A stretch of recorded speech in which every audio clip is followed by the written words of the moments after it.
Hello friends, welcome back to ESA Education.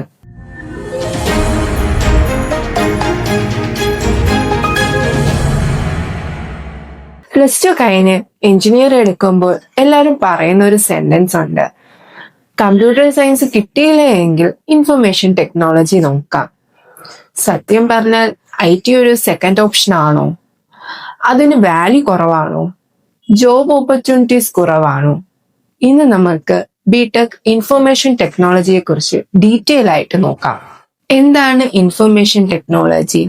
Computer systems use ചെയ്ത് data store ചെയ്യുന്നതും process ചെയ്യുന്നതും software develop ചെയ്യുന്നതും network manage ചെയ്യുന്നതും ഇതൊക്കെയാണ് മെയിൻ ആയിട്ട് IT ഫീൽഡിൽ വരുന്നത്. നമ്മൾ ബാങ്കിൽ മണി ട്രാൻസ്ഫർ ചെയ്യുന്നത്, ഓൺലൈൻ ഷോപ്പിംഗ് ചെയ്യുന്നത്, hospital systems, airlines booking, government services ഇവയെല്ലാം IT ബേസ് ആയിട്ടാണ് വരുന്നത്.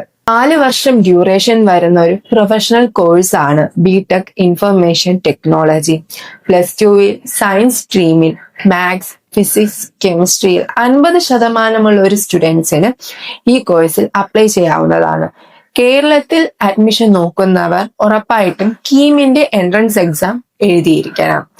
NIT, IIT തുടങ്ങിയ കോളേജസിലാണ് നിങ്ങൾ അഡ്മിഷൻ നോക്കുന്നത് എങ്കിൽ നിങ്ങൾ ഉറപ്പായിട്ടും JEE മെയിൻസും അറ്റൻഡ് ചെയ്തിരിക്കണം. ഇനി നമുക്ക് ബിടെക് ഇൻഫർമേഷൻ ടെക്നോളജിയിൽ വരുന്ന മെയിൻ സബ്ജക്ട്സ് ഏതൊക്കെയാണെന്ന് നോക്കാം. ഫസ്റ്റ് ഇയറിൽ ഓൾമോസ്റ്റ് കോമൺ എഞ്ചിനീയറിംഗ് സബ്ജക്ട്സ് ആണ് വരുന്നത്. എഞ്ചിനീയറിംഗ്, മാത്തമാറ്റിക്സ്, ഫിസിക്സ്, കെമിസ്ട്രി തുടങ്ങിയവ. സെക്കൻഡ് ഇയർ മുതലാണ് ITയുടെ കോർ സബ്ജക്ട്സ് നമ്മൾ മെയിൻ ആയിട്ട് പഠിക്കാൻ തുടങ്ങുന്നത്. പ്രോഗ്രാമിംഗ് ലാംഗ്വേജസ് ആയ C++, Java, Python, data structures, database management system, computer networks, operating systems, web technology, cloud computing, cyber security, artificial intelligence basics ഇതൊക്കെയാണ് second years മുതൽ നമുക്ക് കോഴ്സ് സബ്ജക്ട്സ് ആയിട്ട് വരുന്നത്. ദെൻ നമ്മൾ ഫൈനൽ ഇയർ നോക്കുമ്പോൾ നമുക്ക് ഫൈനൽ ഇയറിൽ മേജർ ആയിട്ട് വരുന്നത് പ്രോജക്റ്റ് ആണ്. ഈ പ്രോജക്റ്റ് നമുക്ക് IT ഫീൽഡിന്റെ ജോബ് ഇന്റർവ്യൂസിനൊക്കെ വളരെയധികം യൂസ്ഫുൾ ആയിരിക്കും. ബിടെക് IT കഴിഞ്ഞ കരിയർ ഓപ്ഷൻസ് എന്തൊക്കെയാണെന്ന് നോക്കാം.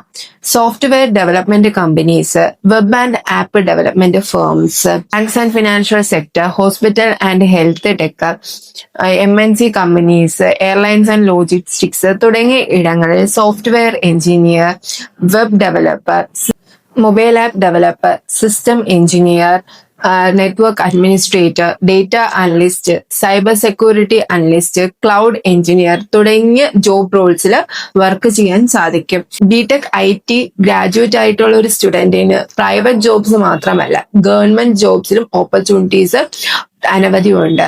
UPSC, SSC, PSC എക്സാംസ് തുടങ്ങി ബാങ്ക് എക്സാംസ്, ടെക്നിക്കൽ പോസ്റ്റ് ഇവിടെയെല്ലാം നമുക്ക് വർക്ക് ചെയ്യാൻ സാധിക്കും.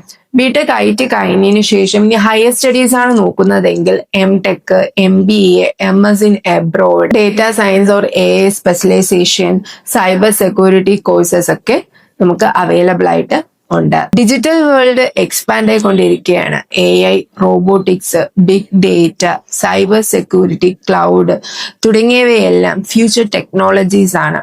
അതുകൊണ്ട് തന്നെ ബിടെക് IT കഴിഞ്ഞ ഒരു സ്റ്റുഡൻസിന് കരിയർ ഓപ്പർച്യൂണിറ്റീസ് വളരെ ഏറെയാണ്. ഒരിക്കലും ഈ കോഴ്സിന്റെ ഡിമാൻഡ് കുറയുകയില്ല.